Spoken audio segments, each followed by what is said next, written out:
Elite Physique University, your source for all things physique enhancement.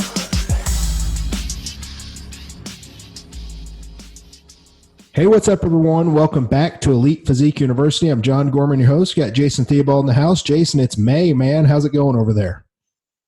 Not too bad. It doesn't really feel like May, but waiting on the weather to really break around here. I don't know if the rest of the country is, but other than that, I'm busy as shit. So, that's a good thing. Yeah, man. I mean, we all know that you're a big pool guy. You got a pool at your house. I've been over there. It's a nice pool. And it's probably just teasing you and pissing you off that you got a day or two out there, but then it gets down to like 30 or 40 at night, and it's probably hard to. Yeah. I opened it on the 14th, and this is the 7th, and I've been in it once. Damn. Is it heated?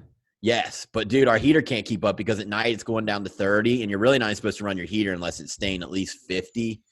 So we just turned it off, man, because the heater was running 24/7. It's not good for it. So the pool is just cold. The day I was out there, the water was like 70. So I just put my ankles in. That's it. That's like all it hurts to get in type water. Yeah, you don't want to go. You don't want to put the joules in there at 70 degrees. That's not going to feel good. No. So I'm ready for this weather to break, and I think it'll help everyone across the country to get warmth, steady, and sunlight. We need some 80s and break this shit down here with this corona, kill all this stuff. Yeah, man. And speaking of, we're going to talk about what's new with us this week. I'll go ahead and kick that off. Man, I was able to open up my gym Monday, May 4th.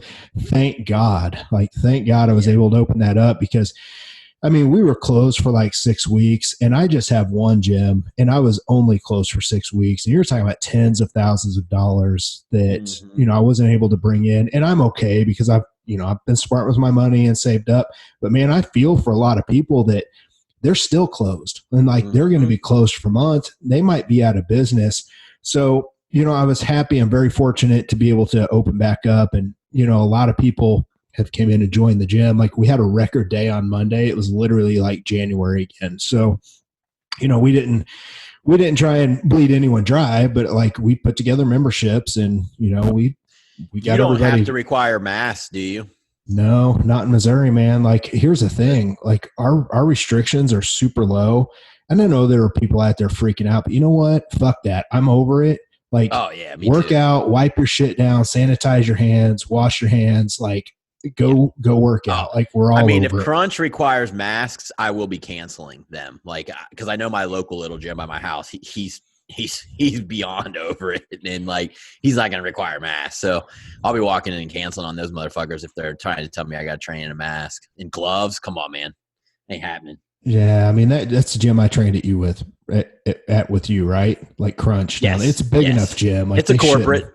Yeah, they shouldn't need that. I wouldn't worry about it. So no, but corporate type folks are. They overdo everything, Right. But yeah, I'm going to cancel, and I can't imagine a lot of people want to and go somewhere else. But we'll see. We'll see how they open up. I haven't heard if they're requiring it, but I know some states are requiring that businesses, or they're highly recommending that businesses require masks inside of them. Yeah, man, I'm just so over it. I don't even want to talk about it anymore. But I do want to let people know I'm getting ready to relaunch the Fat Muscle Project into more than just an apparel company. And that's going to be coming up very soon in May. We're just a couple weeks away. So I want you guys to kind of keep your eyes peeled to that. You can follow Fat Muscle Project. It's at Fat Muscle Project on Instagram. And you can see some of my posts too, getting ready to launch that stuff. So, dude, that's my news for the week. But I know you've got some pretty good stuff to put out, especially from a supplement side. I know my clients are super happy this week. Let everybody know what's going on with you. So on the new ethics end, Cordy's is back in stock. So that's a good thing. We just kind of with Corona, it was a big seller, and we obviously, as a supplement company, you watch your projections or your projections, weekly. But it's hard when something new comes around and, causes your numbers to not really be true. So that's back in stock. Thank God there. And then we just brought out Chaseberry Liposomal.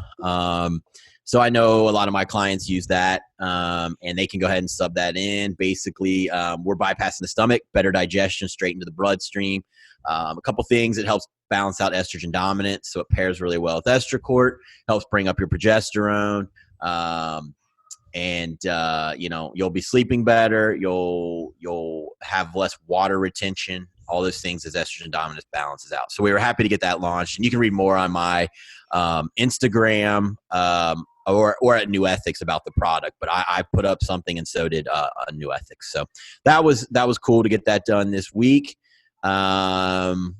And other than that, I've just been staying busy. It's business as usual for me. It's been good, and just ready to keep moving forward and get some heat in this country. And other than that, I'm all good. Awesome, man. That's outstanding news. And I do want to, before we get to our topic today, because it's a hell of a topic. Like I can't wait to punch some people in the throat with this topic today. You and I do have classes, and what I want to do is link our emails. That's what I'm doing from now on, because so many people are asking about the classes from the podcast. If you guys go to the show notes now, you can see our email, whether you're listening on YouTube or iTunes, it doesn't matter. Both emails are down there for both of us. I've got my advanced keto class. It's pretty much sold out. So by the time this drops, I probably won't have a spot left, maybe one. Jason, you have a few spots left with your class, right? And what class is it? Yeah, I usually take 10. I have 2 spots left. I have 8 signed up for my May 17th. That class is the one where I go over metabolic compensation when it has a component of hormonal dysfunction, and how to basically get the body restarted and fix all that mess. So that I have a few spots open for. Yeah, I talked to 2 people today through email, and I told them I highly recommend that class because, one, I've been through it because you gave it at the Physique Summit. And this topic that we're going to talk about today, it's just a snippet. I mean, this is probably 15% of what you cover in your class. So if you guys are really, really interested in this topic and how to fix this shit show that we're going to talk about today, I definitely recommend Jason's class. Dude, I've just put it over for the last 8 or 9 months just because it's so good. I use a lot of the protocols in there for my clients. It's just good. So if you guys want to check that out, go to the show notes and shoot Jason an email. So, man, that brings us to our topic today. It's hormones versus calories in versus calories out. And man, this is such a trending topic, and I'll give my take on why. First of all, I think there's 2 things happening. I think that you have a lot of the quote unquote evidence-based coaches out there. They're saying, oh, people aren't losing fat, or they're not losing weight, or a combo because they're just cheating on their diet, or they're not quote unquote in a deficit. And then you have the other end of it. You know, there are a handful of coaches out there that actually understand hormones and are putting out good information, and it's just not well known yet, but now it's starting to become well known. So now you have this big clash. It's kind of like when we had flexible dieting versus fucking clean eating 15 years ago. Like everybody was like, it was like, you know, the Civil War and shit. So this is kind of a trending topic, man. You have a lot of these experts saying that calories in versus calories out trumps hormones. You have people saying hormones trump calories in versus calories out. And we have a very unique stance to take today, man. But how much of this are you seeing on social? Are you seeing quite a bit? Yeah, I mean, I see it, but I'll be honest with you, man. I'm so focused on helping my clients, building my businesses, putting out good info, that I just stay out of the drama as much as I can. But, you know, when you've seen me give my presentation, I mean, I've talked about it from the start. So people were like, oh, you know, I hit them with the fact that, you know, law of thermodynamics just goes out the window when you've got a depressed endocrine system. I mean, it's just not an efficient vehicle at that point in time. So, sure, like, I'm sure there's an amount of calories where you could eat 400 and you would finally find a level where you're in a deficit, but the amount of trouble you're going to create for yourself even further, you know, it's one of those things where if you can't start losing weight on 10 times your body weight, generally something's going on. I mean, I will take that bet every single day that there is something hormonally not right about your metabolic machinery. Yeah, man. I mean, it's definitely one of those things that, like, we've seen this with clients for a long time. It's kind of led to, you know, you, myself, and a lot of other coaches that are super interested in hormones to kind of peel back the layers, so to speak, to see what's going on. Because what I want to talk about, let's give a couple quick signs, some things that we see and we have seen for a long time with our clients who just aren't making progress, kind of how they present. That's a word that you like to use. This is what a client presents and this is what I see. So give a couple warning signs, and I'll give a couple as well that something's just not right. Yeah. So, I mean, God, there's a slew of them, but let's say you've done a nice reverse in the off season, because most coaches who are halfway decent at least know how to do a reverse. And so you did your reverse, and now you start dropping calories, and you're making your calorie cuts, and cardio is going up, and you're not responding to diet. It's just nothing is happening. You might drop a pound here, then you're up 2 here, you drop 1 there, you're up 3 here. It's just you're not getting anywhere. That's a telltale sign.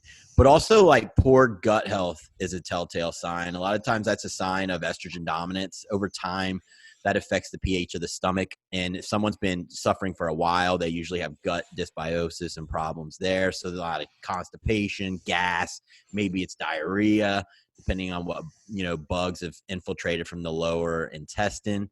So you've got digestion issues. You've got moodiness. You've got low sex drive. You've got fatigue. You've got anxiety, because when progesterone is super low, anxiety creeps up because estrogen is a little bit more excitatory, and they're the yin to each other's yang. Progesterone is kind of more calming and soothing, and estrogen's a little more excitatory. So when you get estrogen dominant, as progesterone falls, you have moodiness. You might even have hair shedding when progesterone's low. So there's a slew of things. And then, obviously feeling cold. There's a lot of things that I see that kind of tip me off. And those are some of the main ones I can think of right off the top of my head. Yeah. And from the in the trenches perspective, as far as like what I'm seeing as a coach with my clients, I'm sure you'll agree with this as well, is, we've got those clients that they're sticking to the diet. We have to keep making calorie cuts. We keep adding cardio, and it doesn't matter that we reversed them well, that they had long enough time off, that we just can't get them to make progress. Or Correct. Maybe, if a female has, and as we said in multiple episodes, most of this is natural females, but regardless, even if a client only has, say, 20 pounds to lose, and we've dieted them for 16 weeks and they've got about 6 pounds off of them. I've had so many clients like that came to me because of some of these issues before I even knew what to look for. That I know there's listeners out there, man, that they're shaking their head. They're like, yeah, that's me, or, oh shit, that's some of my clients. I just can't get them to move. Is that when you started to kind of look at things back in the day and think, man, what is going on here? Why do these people not drop?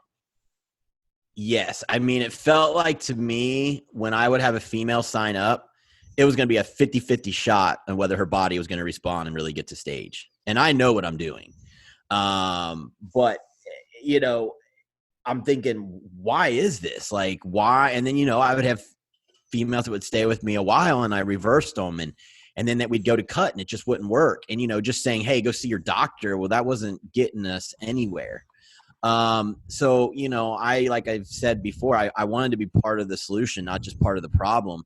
And, so I started to delve into it. And as I've shared, I met Vince, and he was showing me how he was using some of our products from our other line, Natty Nutrition. And I said, okay, yeah, that's why I made it, but I didn't get how this connected to this, and how progesterone connected to estrogen dominance, and this and that, and how insulin sensitivity comes into play with all this. And he was like explaining it all to me. And I was like, all right, I got to learn this.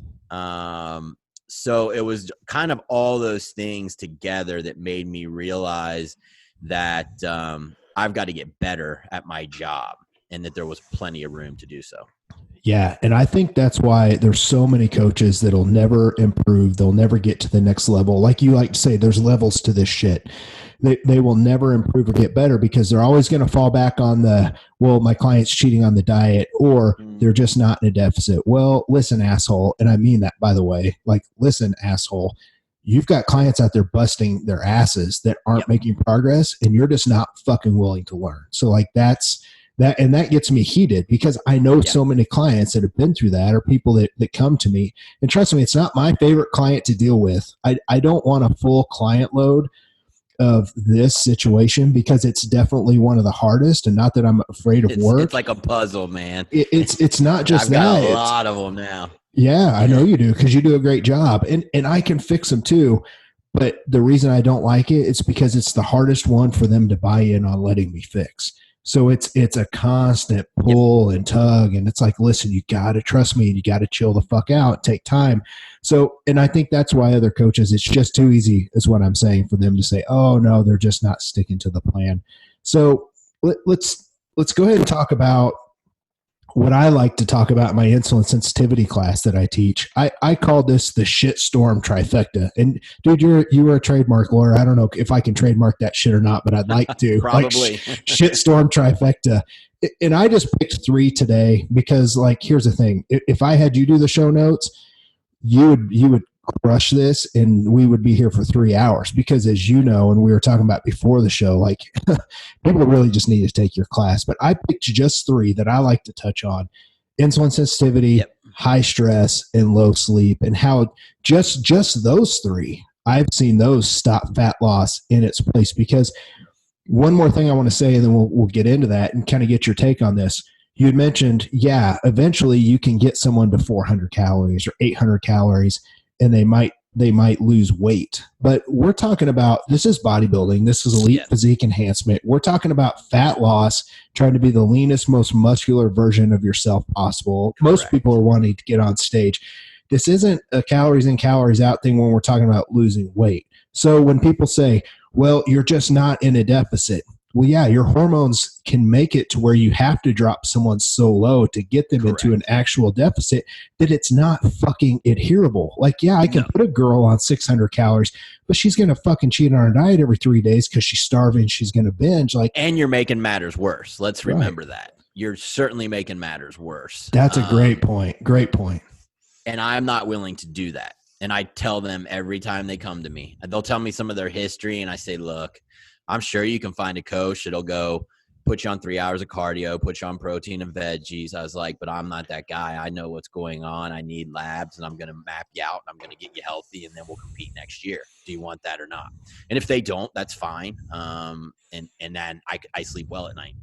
Yeah. And you know what, man? That's a great point. You know, coaches out there listening, are you a part of the solution or part of the problem? If your answer is just to keep pushing hard and not learning this stuff, you're actually part of the problem, whether you realize it or not. Yep. I was back in the day. Fuck, I didn't know. I'm like, man, I just gonna have to crush them. Like, you're gonna have to do whatever it takes, quote unquote, whatever it takes. But anyway, I'll get off my soapbox, man. I get kind of heated on some of this stuff. Oh, trust me, I do too. I mean, it's gonna get to the point where right now, I'm working on new ways to basically train and diet females. And I'm not 100% there yet, but it won't be kept the same as a man. There's too many women that their bodies cannot hold up through it. The stress builds too much, and it creates this cascade. And that's why we're seeing it with probably 1 out of 2 competitors. Yeah, you know, I'm real interested for you and I to kind of talk off the air about that, because I think I might have an idea of what you're thinking about with cycling, you know, with cortisol and resets and stuff. Like, keep developing that, man. Like, lead the way on that, because I've got some thoughts on that. But instead of going down that rabbit hole, let's start off with insulin sensitivity, and let's talk about why that can literally trump calories in, calories out. I'll throw it over to you, Jason. If you would kind of explain, you know, how high blood sugar and insulin sensitivity and the receptor getting downregulated, all that. People can go back and listen to episode 9. That's our deep dive into insulin sensitivity. It's actually our most downloaded podcast. I just looked today, and that's great. But if you guys want to listen here real quick, Jason's going to explain, here's why insulin sensitivity matters, and I'll kind of piggyback on some of that. Yeah, I mean, you know, the more insulin sensitive you are, the better you react to your body's own insulin. Meaning, insulin is just a key. It opens up cells so that the glucose can be seated and stored. And so when you're losing sensitivity, which can happen for a myriad of reasons, but if you're dieting and your insulin sensitivity sucks, it's almost always because your cortisol is too high. And why is it too high? It's because you're stressed and you're not being trained right, and your calories are too low and all those things. And so you've got this higher cortisol rising, insulin sensitivity is fading. And so what happens is you're going to pump out more insulin to do the job. And as you do that, your body's getting less and less sensitive to it. And now the glucose is just going to keep basically circulating. And as cortisol keeps rising, what does cortisol do? It tells your body to liberate glucose into the stream. So now you're going to need more insulin. So it's a vicious cycle that starts happening. So once you're in that position, I don't care how low you take your calories, you're in a super inefficient situation to lose fat. I mean, when insulin just keeps being released, you're not in a fat burning zone to begin with. So it's a bad place to be if you're trying to lose body fat. Yeah, man, like 100%. So let's give everybody a snapshot here. If you think about your blood right now, and if you take your blood sugar, and if you're constantly running, say, a 113, for example, Yep. right? Yep. And that means that insulin's elevated to drive that blood sugar down constantly. So when you're stressed, it keeps pumping out blood sugar. Like your blood sugar is 113, like a lot all the time. So insulin's elevated. Well, if insulin's blocking fat burning to a large degree in a lot of instances, think about that. It doesn't matter what calories you're on. Insulin is there blocking it. Yeah. Yes. If you drop calories, it's kind of a give and take. Like if insulin just always blocked fat burning, people would never be able to lose weight and fat. Like we're not saying that, but when it's constantly elevated, think about that. You're literally beating your head against the wall. Yes. And that, like you said, is why people have to keep constantly dropping their calories, constantly. And if people don't address that, their insulin sensitivity just gets worse. Like, and that's where I see it in the off season, man. Like when a lot of people are just pounding carbs, yes, they're not doing resets, and like we don't know, we're just sitting here pounding carbs because we want to be full and strong and put muscle on, but our insulin sensitivity is shit. Well, like we said in episode 9, that's when we see people go start a prep and their insulin sensitivity is so bad and their blood sugar is so elevated and insulin's elevated, they have a hard time dropping for a long time. Oh yeah. They waste the first 8 weeks basically resetting it by pulling calories. Yeah. So that's, and if they're already stressed, that's creating more stress on the body. So cortisol is only going to go up. So you need to come into a prep, obviously, reset on all these levels. And that kind of leads us into, we probably could have started with high stress, but let's go into, so now people understand insulin sensitivity and how that can trump calories in, calories out to a decent degree. Let's go into stress, because to me, man, I think the number one enemy when it comes to dieting is high stress, is cortisol. It's public enemy number one. Like it's the number one thing that I'm looking at. Honestly, the number one enemy. Yeah, it's the number one enemy to most health problems too. I mean, obviously, when you're talking about the metabolic syndromes, your diabetes, your high cholesterol, obesity, blood pressure, all those things start with stress. And we probably could even say cancer as well, although that's, a bit of a stretch maybe. But I think stress is what causes 95% of health issues today. Man, we can, we won't go too deep into it, but I think with cancer, I think it's definitely something that's not going to help. I think it's only going to make it worse. And here's why. Kind of what you said earlier, when stress goes up, your body secretes more, your blood sugar goes up, right? Because it's telling you, hey, you're in a stress state. Mm-hmm. Here's some blood sugar for energy, quote unquote, run from the tiger or run from, whatever that stressful event is. Well, when blood sugar goes up, we said insulin goes up. And when it comes to cancer, elevated insulin and blood sugar is not what you want. That's why a ketogenic diet is so good for cancer patients. Correct. And like trying to keep it at bay because it's so low insulin. So somebody that's chronically stressed, I could definitely see that playing a role. But, going back to now you start pairing up somebody that has bad insulin sensitivity when they're starting a diet. Now you pair up high stress. And then that leads to more insulin being. So now you've got two parts of the trifecta.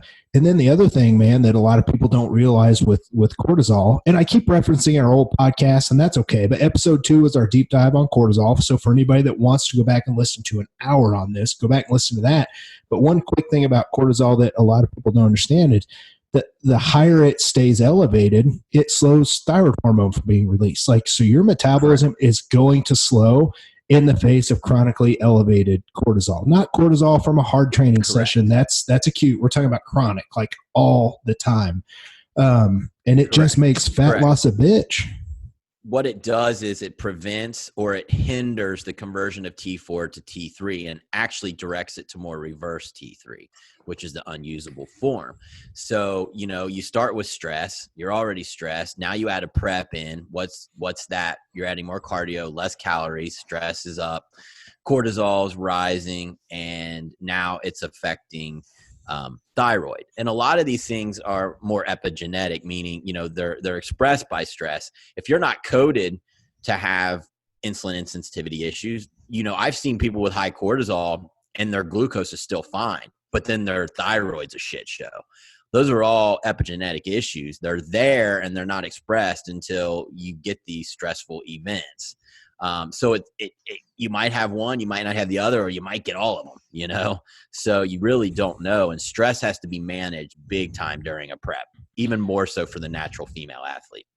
Yeah, man. So now we've hit on 2 of these things, and I've seen just, you know, someone's insulin sensitivity was okay, and I fixed that for them. Like in the off season, they started prep in a good place, and they just all of a sudden had this super high stress. Like I've got a client that actually had to quit this week because she had a really big stressful life event. Like I feel really bad for her, and her weight was climbing, and it's just one of those things to where I've seen high stress stop fat loss in its fucking tracks alone. Oh, yeah. Yeah, you pair it up with bad insulin sensitivity, and those 2 right there are pretty bad. Let's talk about some of the things that we see when it comes to high stress. How we kind of notice it with our client check-ins. I know with a lot of my clients, usually the people that are the most scattered, like they'll email me on the wrong days, or they'll forget to email me, or they'll send me pictures, you know, like I ask them to send pictures in the same place, same lighting, same clothes if they can. And they're just all over the place, or they don't send me pictures for 2 weeks. It's always those scattered people that I can always tell they're the most stressed out in life, because if their check-ins, the check-ins should be easy. Like, guys, checking in with me or Jason or your coach or whatever, like those should be pretty easy. If you can't do that very well, how is planning meal prep? How is planning your gym and your job and your sleep and all that stuff? So those are normally the people that I see issues. What other ways do you kind of recognize that stress is being a bitch, besides, I guess, just asking them how high it is? Yeah, I mean, it's some people. It's hard to ask some people, because some people. I was like this at one time. I was so caught in flight or fight that even throughout law school, I never thought I got nervous. But that was because my body was always constantly on go. And so it's hard to just sometimes ask people, but you know, I always get a snapshot of how's your digestion. And when people get stressed, digestion usually goes bad in some way. Think about, like, you know, if you had to get on stage and give a report for the first time in your life, those butterflies you get, that's the same type of shit you get from stress. You might not feel it as intense, but it's there, and it's affecting gut health. Sleep usually goes to shit too for people. So if someone's like, yeah, I don't know what it is this week, I'm just not sleeping well. You know, I was constipated a couple of days. Then I start delving into, well, you know, was there more stressful situation in your life? And sometimes a period causes that for women because it's stressful to them. But yeah, those are some things that I really key in on, is digestion and sleep a lot of times, that kind of are those biofeedback markers that let you know they're stressed, even though if they still are plodding through and think they're fine.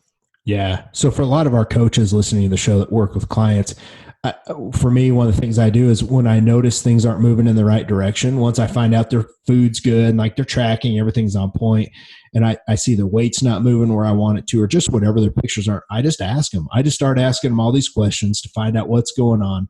And a lot of the times I'll have people just kind of open up and they'll say, hey, like, you know, I got laid off because of COVID-19. Like, I've been like super stressed. Like, people will open up, but sometimes you have to really ask to get that biofeedback that kind of tells you what's going on. And, we did that episode back, I don't know, it's a few episodes on diet breaks. We talked a little bit about cortisol resets. I think people should go back and listen to that, because if anything, this would be kind of some of those points to where if you're in the middle of prep and you're not moving and all these things are happening, it's time to probably take a diet break or a cortisol reset or a combination of both. So, man, I think that's probably all we can say on stress, at least for now, because we have so much other info that they can go back and listen to. But that's 2 out of 3 here. And then I kind of tied it together with low sleep. And that to me rounds out this shitstorm trifecta, to where when I have clients experiencing all 3 of these fucking things, like they're just not moving, they're not making progress. And if you would talk to people about low sleep, and we're going to talk about how to fix some of this stuff here in a little bit, guys. But low sleep, man, like that one, that's not a sexy thing. When you talk about sleep, people don't want to listen. They're like, it's just sleep. I'll just stay on my phone. Like I'll operate on 5-6 hours sleep. People don't want to address sleep. But to me, it's kind of like blood pressure is the silent killer, when it comes to heart health. To me, sleep is the silent fat loss blocker. It's like the bitch that most people don't realize is holding it back. You know what I mean? I'm going to let you take it, man. Talk about how sleep kind of affects. Yeah, I mean, there's a couple things going on there that we need to hit on. First is it's pretty well known scientifically. They've ran studies that just one night of really bad sleep where you're not getting, I think it was like anything under 7 hours, and then it was like pretty choppy. So I think I would say, let's just say under 5 hours of sleep, it's going to impair your blood sugars. And then anything from there worse, it's even worse. So what it's doing is it's impairing insulin sensitivity. So that's not good, because you could be someone who didn't have the issue from stress, cortisol buildup, or pushing calories or whatever. But if you start sleeping poorly, on and on, that decreases insulin sensitivity. And so that's going to hurt your fat loss, just because of what we talked about earlier in the podcast. And then, of course, during sleep, you have your REM or your REM, and then you have your deep sleep. And the REM is where your brain kind of gets, its overhaul. And then your deep sleep is where the body gets more of its repair. And if you're not getting enough of these, you're going to wake up kind of foggy, not prepared for your day. And you're not going to be able to train as hard because you're not recovering properly the body. So say it's deep sleep, you're not getting enough of. So, that hurts recovery, but then you're also hurting insulin sensitivity.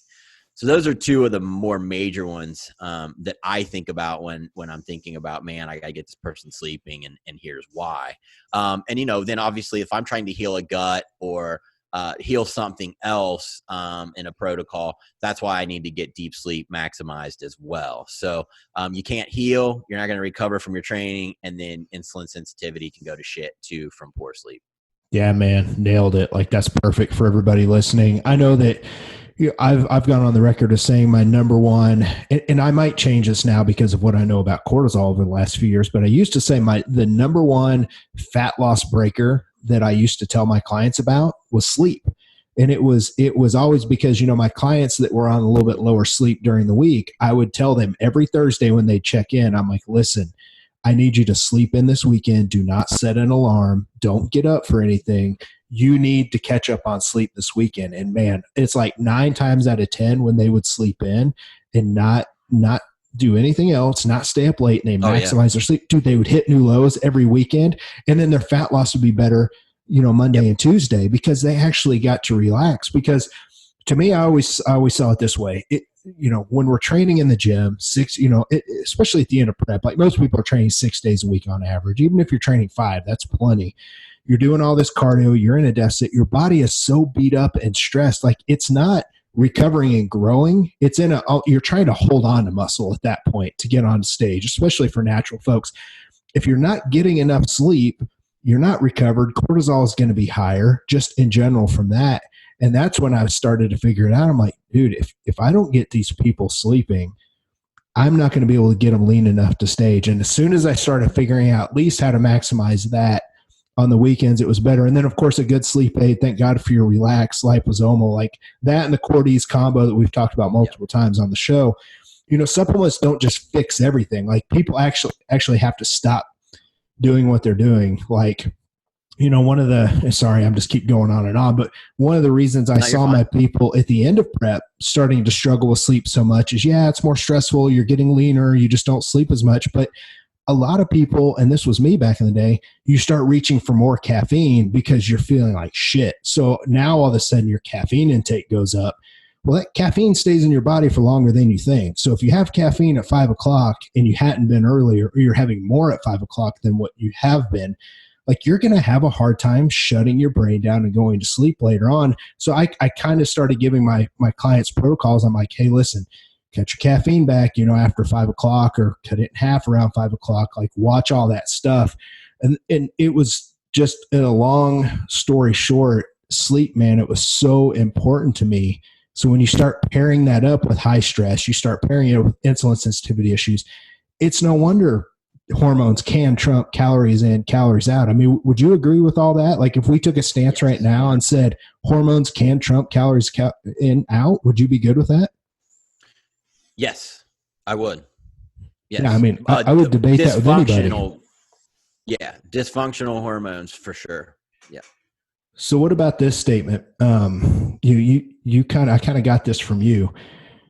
You said that any coach can diet someone that's healthy, but to me, this is an unhealthy person. And this is when I see coaches putting people on stage that need to be a lot leaner, 5 pounds or more leaner, or they have to turn them away, or they just say they're cheating on their diet. It's because I think they don't understand the difference between a healthy person, a healthy client, and an unhealthy. Would you agree with that? Correct. That's 100% correct. And I don't even know if they're always asking the right questions either. I start out my people with a metabolic stress questionnaire, and it's designed to without labs, try to see what's going on internally. And I already have a pretty good idea of what I'm going to see on labs from looking at my metabolic stress questionnaire. And so, but you gotta ask the right questions, right? So, I don't think they're all asking the right questions either. I know, 6, 7, 8 years ago, I wasn't asking all the right questions myself. No, I agree with that 100%. And I think it's one of those things, we go back to, are you being part of the problem or part of the solution? To me, this isn't a simple math equation. If so, any macro coach could just go out and cut 500 calories off somebody, give them a little bit of cardio, make sure they stick to their diet, and everybody would make it to stage. Like it's not that simple, folks. I don't care what researchers say. And here's the thing, man, like I'm going to kind of be a dickhead here for a second, but it's all right. We see a lot of these people that are posting this stuff, well-known people, by the way, who used to be pretty good coaches, or they're researchers. They're people not dealing with a lot of clients right now. So all they're doing is they're hanging their hat on this whole law of thermodynamics, or they don't want to accept the fact that it is more complex. I mean, it's the fucking human body. It's not you can't just use math. You know what I'm saying? We'd all walk around with fucking abs year round. My fat ass would walk around looking like a Greek god. Trust me, it doesn't work. I've tried. Anything else that you want to say, man? I kind of ended on a dickish note, which this whole topic kind of bugs me anyway. So I wanted to put it out, but I think people respect our take on it because we're both open-minded enough to where that's led to, obviously being open-minded, it's led to you learning all these things that now you're helping literally at this point, hundreds of coaches learn. Is there anything that you want to say, any kind of take home for people that want to understand this more? Well, let's say you're a competitor listening and, you don't have the resources to hire a coach with this type of knowledge. What I would suggest to you is start reading on your own. Like you don't have to go back to college to learn how the endocrine system works and functions. Like learn about adrenals, learn about, the hormone pathways. there's great books out there. I mean, one is Cortisol Connection. It's going to get you down the right path here, and start reading about estrogen dominance. Start reading about progesterone steal. Start reading about cortisol metabolism, how the thyroid works. Like, that is going to allow you to understand a lot more of how the body has to work. And I get it. If you're not someone who's really super interested in it, then you're definitely going to want to get a coach who understands all this. I wish it was easier, and that, every woman could be put on 5 or 6 days of training, 4 or 5 days of HIIT, 1 hour of cardio, and everyone gets into the show. But it's really not that simple. Some of us are just not good cortisol metabolizers, and that's when the problems start. And if you're an awesome cortisol metabolizer, I don't know why I can't talk tonight, then you might not have half of these issues or any of them. So we're not saying everybody gets this. I would say maybe 50%, maybe it's a little higher now.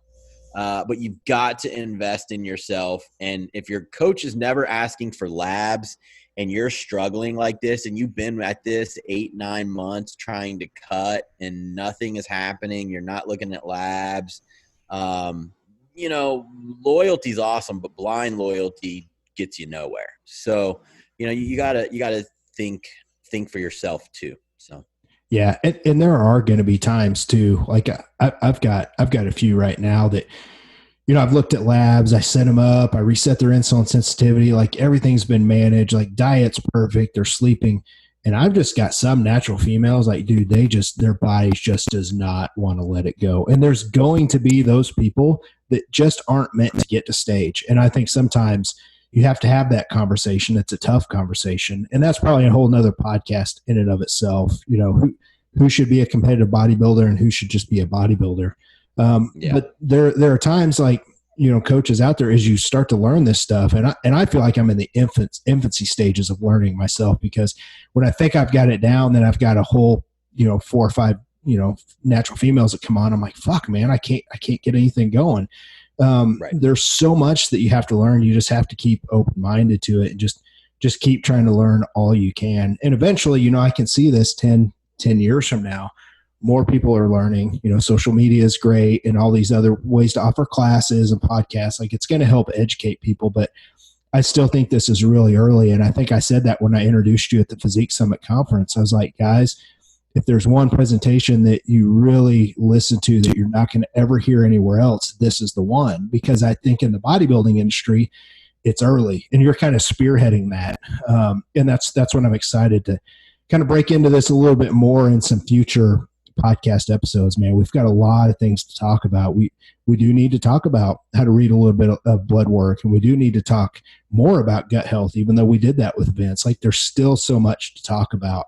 For sure. But I think we can probably hang our hat on this episode. I think it was good, but I do want people to understand, like, there's more going on than just calories in, calories out. We'll both speak to that. We'll both put our reputations on it. And I know there's other coaches out there as well. So, dude, if you don't have anything to add, man, I'm going to wish you well and hope you get some warm weather so you can get in that pool and keep your cortisol levels down.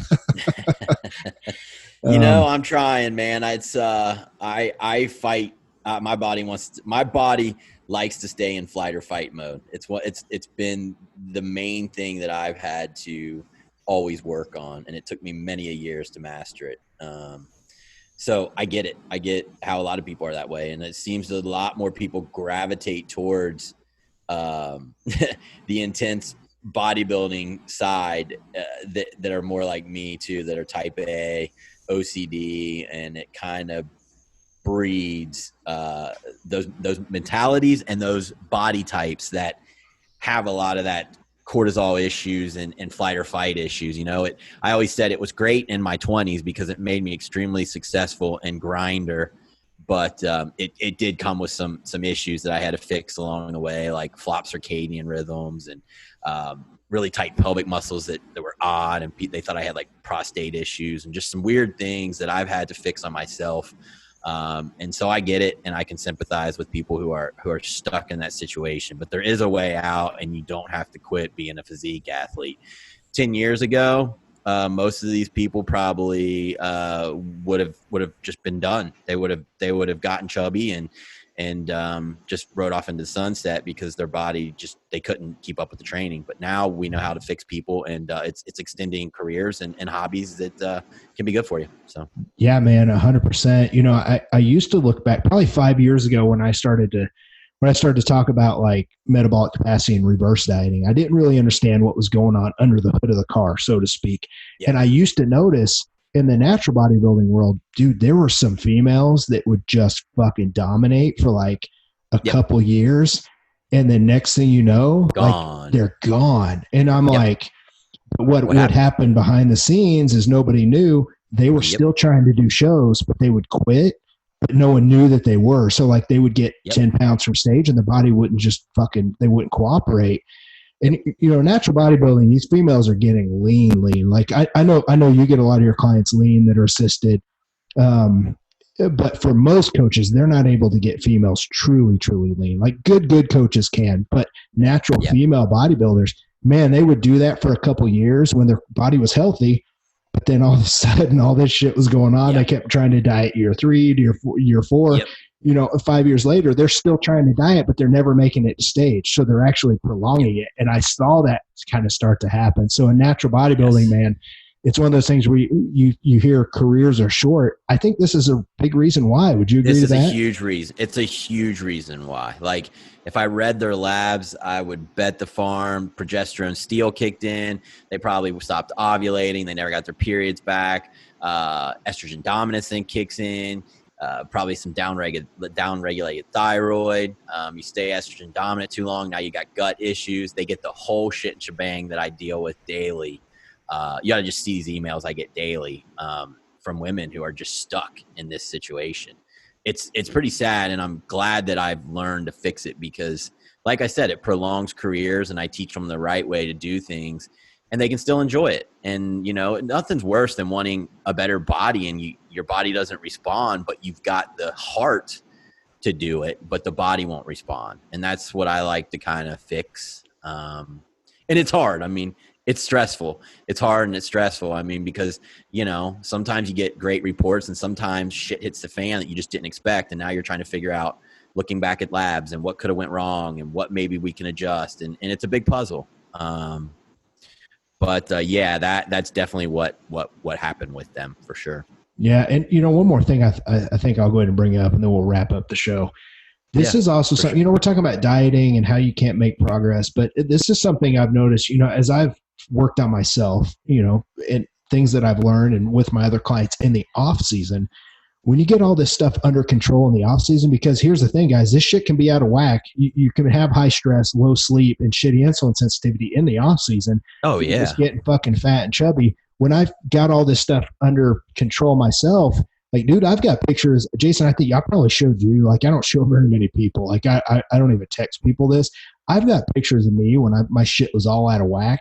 And just by me fixing my stuff, yeah, I've dieted, but it hasn't been a lot. It's just been dieting here and there to clean up. When I fix this stuff, what it lead to? A more muscular physique with better blood work. And that is something a lot of people need to realize. We're not just talking about dieting. We're talking about health and in the off season. So this kind of touches on that as well. Well, that's the thing. Like, think about it. A lot of these people, they come from prep and it's never fixed. Just simply reversing up doesn't fix the underlying problems. And so, yeah, it exists all off season. Then they go to diet again and it's still there. And now it's going to be worse because they spend 10 more weeks before they finally give up. And then a lot of them rebound hard. I mean, it's just a vicious cycle. So, yeah, I mean, if it's not fixed post show, yeah, it's going to exist in the off season for sure. And then the next prep when it comes around just is not going to work. And I get a lot of inquiries on that. Like, oh, I thought we did the right stuff, but you know, my body's just not responding. What do you think? And I'm like, well, I need to see your labs. Like, that's where we're going to start because obviously you're in some sort of metabolic compensation. So yeah, I mean, it's one of those things once you get the body healthy, you know, I just posted another woman on my stories. She's training less. She's eating more. I fixed her gut health. She has SIBO. And you gotta see her abs. Like, literally, we're not even training hard. We're not even training to failure. We're training, I think, like 3 days a week. And then the other day I'm doing yoga with her. And, you know, she's only walking for her cardio. And she's like, I just don't understand this. And I'm like, well, I mean, your body's getting healthy. And not only that, you're digesting your nutrients. So the body's saying, oh, fuck, I'm not starving anymore. I'm being well fed. I'm going to go ahead and relax. I'll give up a little body fat. And by the way, I'm going to put on some muscle that I've lost over the last 3 years, you know? So it all kind of comes back together when you get all the systems of the body talking to each other.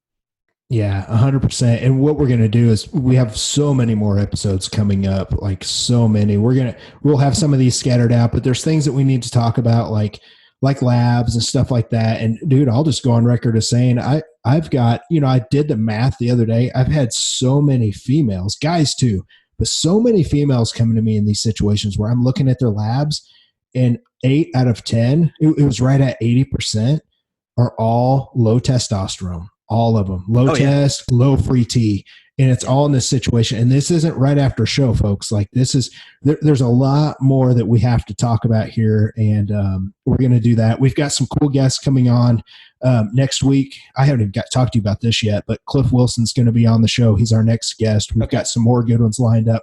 We're going to talk about what it takes to really get fucking lean, and I mean lean. So I figure between us three, we're going to have a lot of fun with that because we can hit on natural and assisted side of things. That's going to be a fun show. We'll talk about how low calorie we've had to take people. It'll be fun, man. Cliff's always a good guest when I've had him on prior episodes. So yeah, man. So that's it for today, but stay tuned because we've got a lot more on this topic. This is really just the tip of the iceberg, so to speak. So from Jason and myself, we're out of here. Thanks, guys. See ya.